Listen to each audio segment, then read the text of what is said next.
Hello, I'm Orla Allen Medium and Orla Allen Author, and I realise I haven't done cards on this channel for a wee while, but I appear to have annoyed the Clock app and I have a warning on my account, so I've had to take down all my book related videos which potentially could have annoyed the app, because the video I got the warning for didn't actually violate their terms of service. So I don't want to take a risk. So here are some cards for you. If this is the first time you're seeing me do cards for you, I used to do it here way back in the day. And so if you want a reading, please listen in. If it resonates with you, take the information that's in it. If you don't want a reading, please feel free to scroll along. So the first card we have is the Empress card. Now, the Empress card is a very good, positive, energetic, foundational card. It's the one that has says you have what you need. It says that you know what you're doing. It's empowering. It pushes you forward. It resonates with what you're trying to achieve. The next card we have is the Eight of Pentacles. Now, the Eight of Pentacles talks about where you're manifesting your finances, you're manifesting your work. So this is a really important time for you. So what I mean by manifesting is that you need to keep your thoughts positive. You need to focus on what it is you're trying to achieve. So if you're thinking about all the negative situations within your life, then you're going to draw more of them in. If you focus on what you're trying to achieve, so say something has annoyed you and you don't want any more of that in your environment, in your day-to-day life, then if you focus on that, so if you worry about that and give that all your energy, then that's going to take away from what you're trying to achieve, to take away from your positivity. So say somebody had a go at you about something that you're trying to achieve, like say your books, say a good friend or somebody you respected who you thought would have loved your books. If you're a writer, obviously, I obviously know there's an awful lot of authors on this account.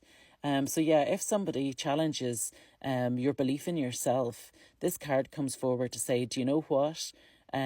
You have put the work in. You are going to put the work in. You are creating whatever it is that you want for your future. So what I want you to do is think about whatever the person said or whatever it is which has made you question your own foundation, made you question your own ability, made you question everything it is that you're trying to achieve. Because it kind of feels like just before this happened, you were feeling very positive, you were feeling very upbeat, and you were doing an awful lot more before somebody came along and burst your bubble, essentially. So this card is talking about where you need to keep your thoughts positive. You need to forget about the naysayers. You need to focus on what it is that you're trying to achieve. And it says also that whatever it is you're trying to achieve, it is very intricate. It is very thought-provoking. It's not something where you can just pick it up and drop it and pick it up and drop it. It's something where you have to put your whole self into. But it also talks about where little steps and little kind of movements towards the goal will get you to where you want to be, and what you will have at the end will be so much stronger for it and so much better than what you could ever possibly have dreamed it to be.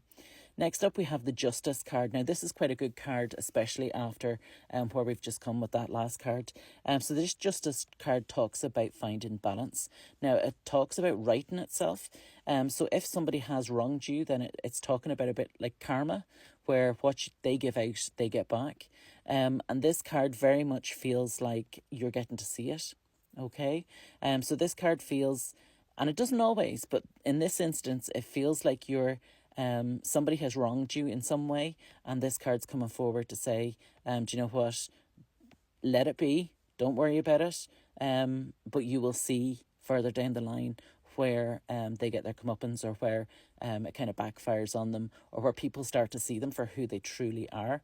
And it also talks about balance. Now, the balance with this card is talking about where you need to be not all work and all play. Where you've not to be all work or all play. You have to get a balance. Okay, so make sure, as much as whatever it is you're trying to achieve, as much as you're focused on it, as much as you're giving it 110%, make sure that you are also taking time for yourself. You're also taking time to rest. You're taking time to quieten your mind. You're taking time to take a wee step back from what you're doing, think about what you're doing, and then go, right, okay, is there a better way I could be doing this? Because I kind of feel like with the Eight of Pentacles card, I feel like there is this energy where we're throwing ourselves at it, we're throwing everything in it, and it kind of feels like there's a better way we could be doing it. Now, it's not saying the way that you're doing it is wrong, because it will get done, and it will be done well, but it just feels like if we took a wee step back for 5 minutes and thought about it, we might find a better, more constructive way in which we can achieve our goals. Okay, next we have the Hanged Man, which is very interesting. These cards all have their individual meanings, but then when you put them together, they tell a wee story. So the Hanged Man is talking about where we're too much in our head. So we're thinking about stuff, we're worrying about stuff. Again, it could be something people have said to us. It could be how we represent ourselves out to the world. But this Hanged Man card is basically, if you look at it, it's basically a bat that's hanging upside down. It's not got a noose around its neck. It's not actually hanged, although it's called a Hanged Man card. So it's talking about where we are letting our thoughts run away with us and where we're hanging ourselves almost, because we are restricting ourselves. We're not giving ourselves the opportunity that we should be to be able to achieve whatever it is we're trying to achieve. So it's talking about where we need to clear our minds, we need to let things go, and we need to kind of say to ourselves, right, okay, am I worrying just for the sake of worrying? Is there something I really need to worry about here? And, the stuff that I'm worrying about, is it going to make a difference? Is me worrying about it going to help the situation? Is it going to make any situation better by worrying at it? And I pretty much guarantee it's not. Okay, now you can look at a situation, evaluate how you can make it better, and then move forward. That's different. But if you're just constantly thinking over and over and over in your mind, that's not going to help you. It's actually going to restrict you, and it's going to hold you back, and it's going to stop you from fulfilling your full potential. Then finally, we have the Nine of Cups. Now, cups talk about relationships, and the nine talks about where we are reaching the end of a relationship and we're starting a new one. Now, this doesn't feel like it's a person. Okay, now it may be for some of you. I don't feel like it is. I feel like this is where we need to end this cycle. We need to find our relationship with ourselves. We need to love ourselves again. We need to close the door on all the negativity and all the kind of baggage that we've been carrying throughout all the cards here.